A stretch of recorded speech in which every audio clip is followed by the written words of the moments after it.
What's up?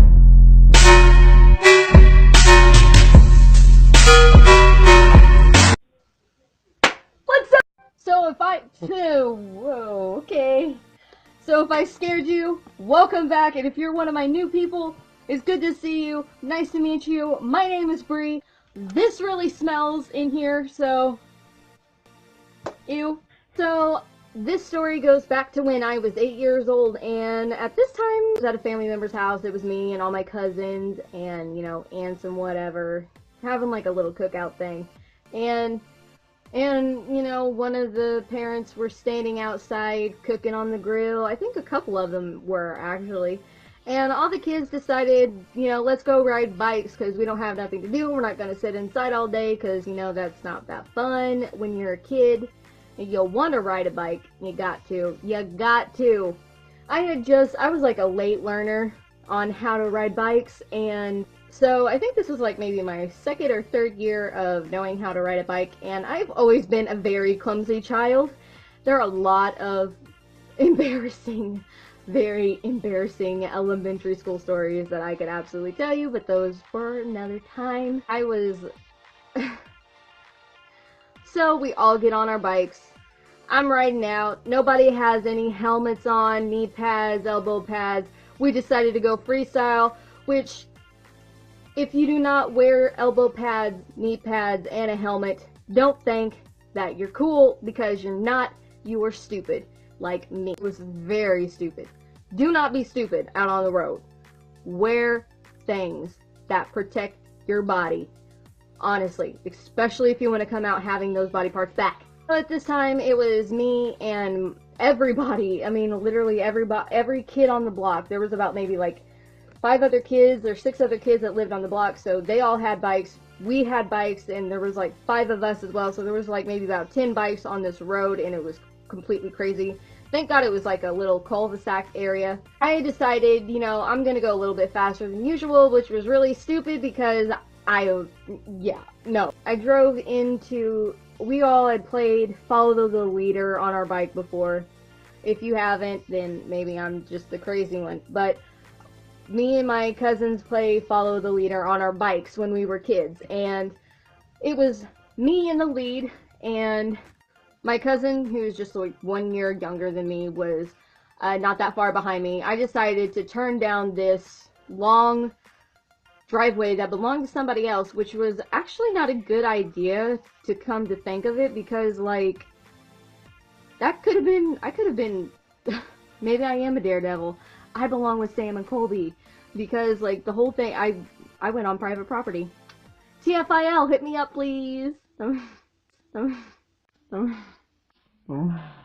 Anyway, I went on this private property and I did a U-turn, and I went to go back out onto the street, but there was like this bush guarding, you know, I couldn't see outside on the road fully, so I pedaled it out of there.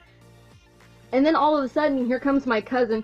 She's blazing. She's not going to turn into the driveway. She's coming straight at me. So I swerve real fast to go around her, and she does kind of like this tilt thing on her bike, and I look back because I think she fell.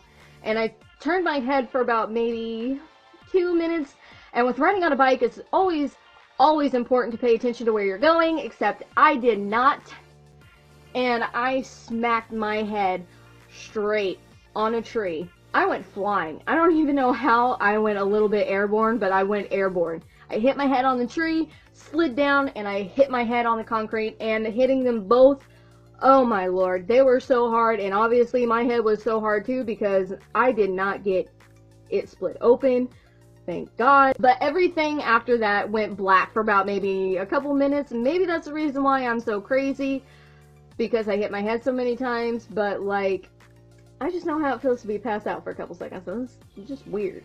I wake up, and not only is my bike my bike is laying on top of me, everybody is staring at me that were riding bikes. Everybody was like hovering over me like this, checking to see if I was okay. Nobody took the bike off, and nobody went to go get a parent. They just kept standing there staring at me until I popped my eyes open and looked at them. And so then somebody pulled the bike off. I don't know who it was, but I had like this gash in my leg, and it was so gross.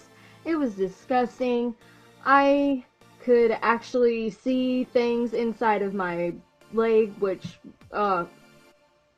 puke warning. So here goes running off a cousin. They go yell at one of the parents, and they say, hey, she fell off the bike, she got hit, and she's hurt, and she needs help, or whatever. Then all of a sudden, here comes a car. They stop, and they both get out. They come and pick me up. Mind you, this is family members. This is not some crazy stranger trying to be a civilian and help. Up, and they put me in the back seat of the car, give me a few napkins, which was not a good idea to try and put that on there because it felt so weird. Oh my god, memories. I speed off to the hospital, and I'm having to call my mom in the process, and I am 8 years old. I don't have a cell phone. This was a different time then, and nobody that was 8 years old had a cell phone. So we get to the hospital. I wouldn't even let the doctors touch me until my mom got there, okay? Call me a mama's baby or whatever. I'm ready to take your punishment. Things happened, and I was 8 and I wanted my mom. So then my mom gets there, and she finally convinces me to let the doctors and nurses touch me and clean me up.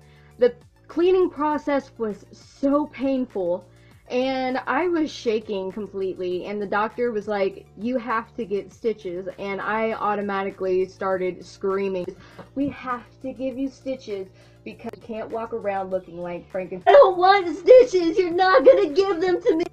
Will you please control your daughter? Honey, you have to get stitches. But Mom, I don't want you! Basically how it went, and it was totally ridiculous, and that, oh my lord. They stuck this needle in my leg that was literally about this long, I kid you no lie, and pushed some type of injection thing, and it numbed me, and I couldn't feel anything. Then the doctor started taking the, okay, I'm not going into a visual because I can most likely get somebody sick, and I don't want that to happen. It was completely so disgusting. That was my first pair of stitches, and my very last, I hope, because I plan on not doing anything. I will be a walking civilian for the rest of my life, if that is what it takes not to get stitches again. But then, something that I just thought about, what if I'm walking down the street and then something falls from the sky and hits me on the head? I can get stitches in my head. You ain't safe anywhere. It's fantastic, isn't it? One quick thing before I go. I have 2 of these party poppers left from the New Year's Eve party that I had.